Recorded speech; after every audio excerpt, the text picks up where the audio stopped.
नमस्कार.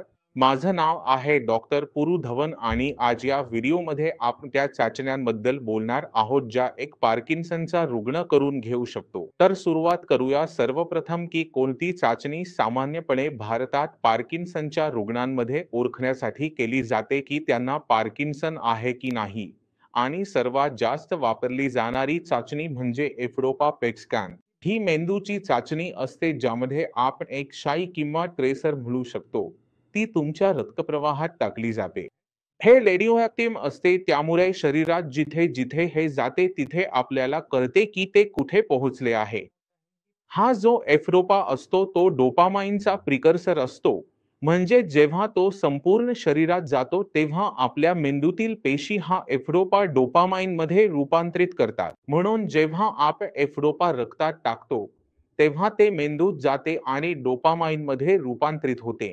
तर हा संपूर्ण प्रक्रिया आपण पेट स्कॅनच्या मशीनने पाहू शकतो की ते किती प्रमाणात आपल्या मेंदूत जात आहे आणि किती प्रमाणात ते मेंदूत रूपांतरित होत आहे. जितके जास्त डोपामाइन तयार होईल तितकीच तुमची फिल्म रंग बदलू लागेल. ती तितकीच उजळ होईल. जितके कमी डोपामाइन मध्ये रूपांतर होईल मेंदूत तितकेच ते कमी असेल. म्हणून यामुळे अगदी स्पष्ट कल्पना येते की मेंदू किती चांगले डोपामाइन तयार करत आहे. हा टेस्ट तेव्हाच केला जातो जेव्हा क्लिनिकल लक्षणांवरून आपल्याला समजत नाही की रुग्णाला नेमकी काय अडचण येत आहे. मूव्हमेंट डिसऑर्डर्स होत आहेत पण समजत नाहीत की या का होत आहेत.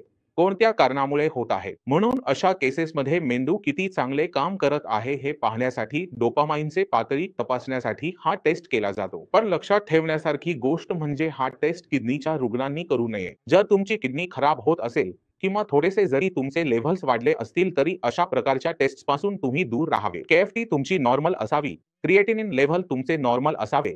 तेव्हाच तुम्ही हा टेस्ट करू शकता. जर तुमचे लेव्हल्स जास्त असतील तर हे किडनीसाठी हानिकारक आहे. दुसरा टेस्ट म्हणजे जेनेटिक टेस्ट. हे जेनेटिक टेस्ट त्या केसेसमध्ये केले जातात जिथे आपल्याकडे खूप स्ट्रॉंग हिस्ट्री असते की वडिलांना देखील हे होतं, त्यांचे आजोबांना देखील होतं, काकांना देखील आहे.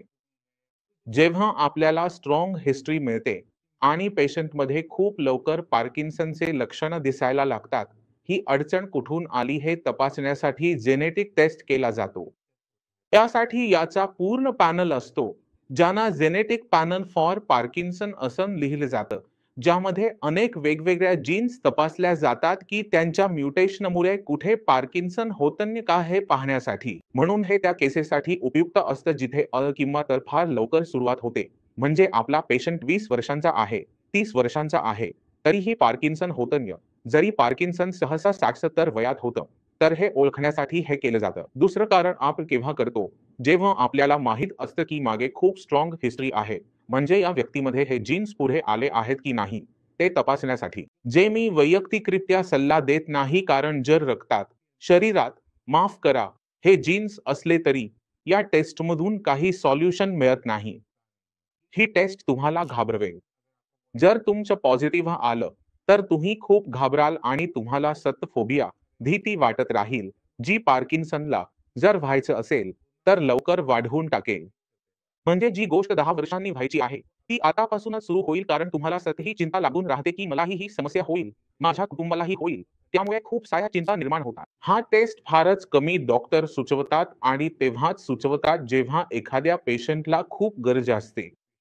हे दोन्ही टेस्ट महागडे आहेत आणि स्वतःहून कधीही करू नका, जोपर्यंत डॉक्टर तुम्हाला हे सल्ला देत नाहीत की हो, तुम्हाला याची खरंच गरज आहे.